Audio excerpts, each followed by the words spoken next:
आज माननीय प्रधानमंत्री जी से मैंने भेंट की। उनकी ऊर्जा हमारी प्रेरणा है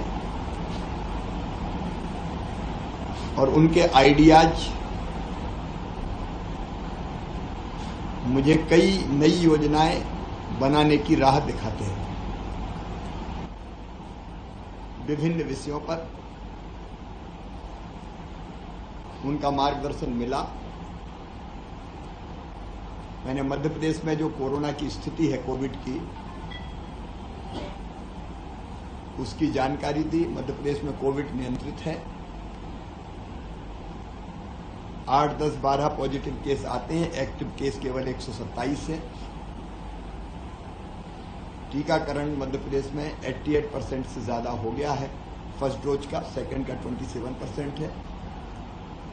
लगातार हमारा काम चल रहा है। फिर बारिश की स्थिति के बारे में भी बरसात की चर्चा हुई। कुछ इलाके ऐसे जहां अतिवृष्टि हुई, लेकिन नर्मदा जी के कैचमेंट एरिया में बारिश कम है, तो उसकी भी मैंने उनको जानकारी दी। इंदिरा सरोवर जैसे बांध हमारे अभी खाली हैं। खाद की स्थिति के बारे में चर्चा हुई, क्योंकि पानी इतना गिर गया कि फसलें ठीक है। मध्य प्रदेश में हमने एक योजना बनाई सीएम राइज स्कूल की, गुणवत्तापूर्ण शिक्षा देने के लिए।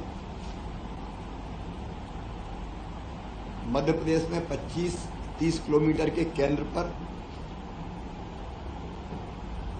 हम एक विद्यालय खोल रहे हैं।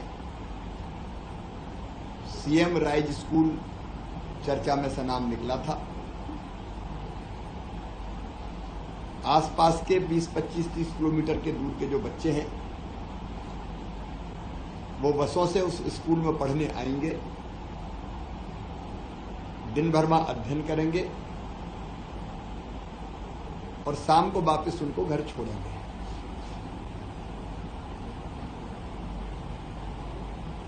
गुणवत्तापूर्ण शिक्षा के लिए शिक्षकों का चयन वर्तमान शिक्षकों में से ही किया जाएगा, इंटरव्यू लेकर। गणित के, अंग्रेजी के, साइंस के टीचर्स की ठीक उपलब्धता, प्लेग्राउंड, लाइब्रेरी, लैब, सबका इंतजाम।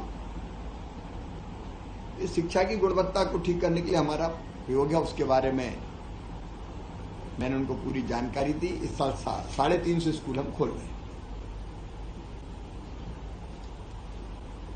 और उन्होंने एप्रिशिएट करते हुए मुझे कहा कि उसको ठीक ढंग से लागू होना चाहिए। एक नया प्रयोग ये हो सकता है। मध्य प्रदेश में हमने योजनाओं के क्रियान्वयन के लिए दीनदयाल समितियां बनाई हैं, पंचायत स्तर पर भी, जो योजनाओं की मॉनिटरिंग भी करेंगी, सबको ठीक लाभ मिल जाए इसकी भी चिंता करेंगी। उसकी जानकारी भी माननीय प्रधानमंत्री जी को दी।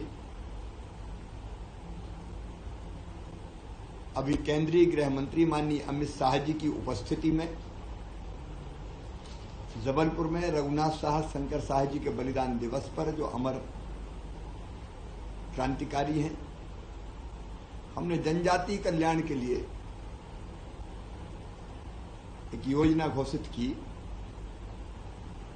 उसके बारे में मैंने विस्तार से माननीय प्रधानमंत्री जी को जानकारी दी।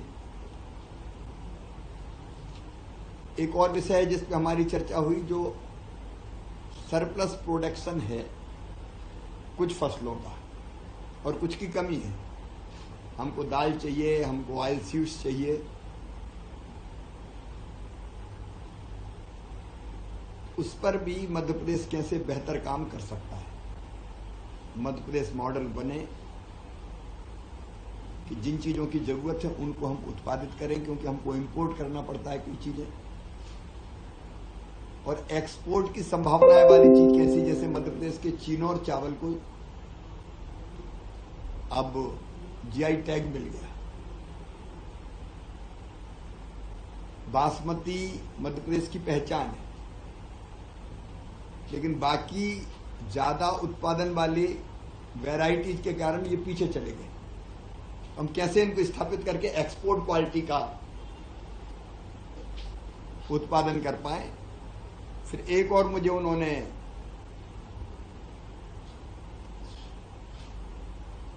सुझाव दिया कि चंदन की खेती क्या मध्य प्रदेश में हो सकती है, इसको एक्सप्लोर करना चाहिए, क्योंकि हमको क्रॉप पैटर्न बदलना पड़ेगा।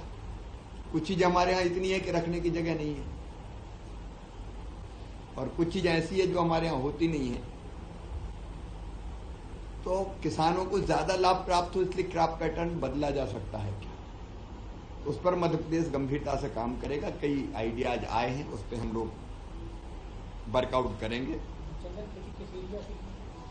अभी हम चंदन की खेती, अगर की खेती, बांस की खेती, ये विकल्प है कई चीजों के, इसमें ज्यादा पैसे मिल सकते हैं किसान को भी।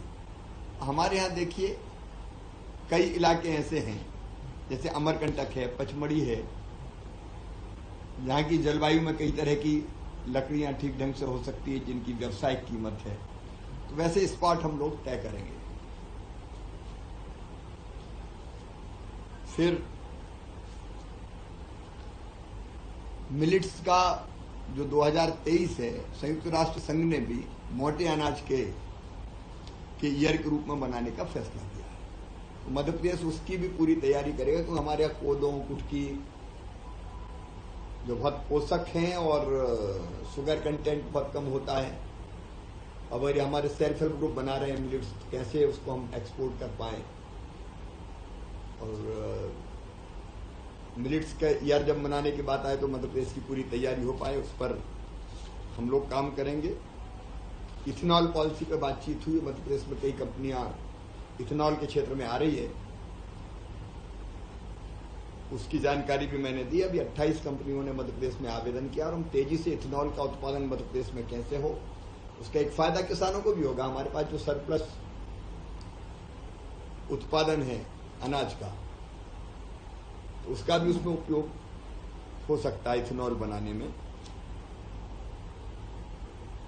एक मैंने आग्रह किया कि मध्य प्रदेश जैसे राज्य जहां वन भूमि बड़ी संख्या में है, 1/3 इलाका फॉरेस्ट लैंड है, लेकिन जब हम कोई निर्माण का, विकास का काम करते हैं और वन भूमि लेते हैं तो उससे दुगनी रेवेन्यू लैंड देनी पड़ती है। मैंने आग्रह किया कि रेवेन्यू लैंड के बजाय अगर बिगड़े वनों पे दुगने के बजाय तिगने वन लगाने की जवाबदारी दे दें, तो अभी डिग्रेडेड फॉरेस्ट में एक भी पेड़ नहीं है, तो उनमें वन लग जाएंगे, और हमारे पास रेवेन्यू लैंड उतनी मिलती नहीं है। कई कामों के लिए रेवेन्यू लैंड की जरूरत है, विकास के कामों के लिए। फिर हम सोलर की तरफ तेजी से जा रहे हैं, तो उसके लिए भी रेवेन्यू लैंड चाहिए। फिर जो आयुष्मान भारत योजना, उसके क्रियान्वयन पर भी चर्चा हुई, और डिजिटल जो हेल्थ मिशन की घोषणा प्रधानमंत्री जी ने की है, उसको मध्य प्रदेश आइडियली इंप्लीमेंट करेगा। एक विषय और, मंत्रियों की कैपेसिटी बिल्डिंग, ओएसडी उनकी कैपेसिटी बिल्डिंग, स्टाफ की कैपेसिटी बिल्डिंग, ये काम लगातार चलते रहना चाहिए। हमने मध्य प्रदेश में भी फैसला किया है, जो कर्मयोगी मूवमेंट को यहां चला रहे हैं, यहां भी स्किल डेवलपमेंट, यहां भी कैपेसिटी बिल्डिंग का काम चल रहा है, तो मध्य प्रदेश उसको भी वर्कआउट करेगा। सिकल सेल एनीमिया एक बीमारी ऐसी है जिसमें जो विशेषकर ट्राइबल भाई बहनों को ज्यादा तंग करती है, उसके उपचार के बारे में भी कुछ प्रयोग हुए, उन पर बातचीत हुई। ऐसे मैं एक जन दर्शन का कार्यक्रम करता हूं, जिसमें फिजिकली जाता हूं और हितग्राहियों से पूछता हूं, सूची मेरे पास रहती तो मैं योजना का लाभ मिला कि नहीं मिला, मिला तो पैसे तो नहीं लगे, कोई गड़बड़ तो नहीं हुई, उसके बारे में भी हमारी चर्चा हुई। क्योंकि फिजिकल वेरिफिकेशन का कोई विकल्प नहीं है।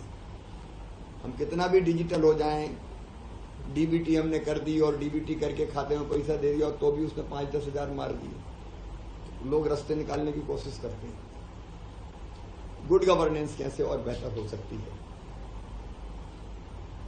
उन पर बातचीत हुई। कॉल सेंटर भी एक ऐसा हो जो बेनिफिशियरी से पूछते रहे कि कोई दिक्कत तो नहीं है।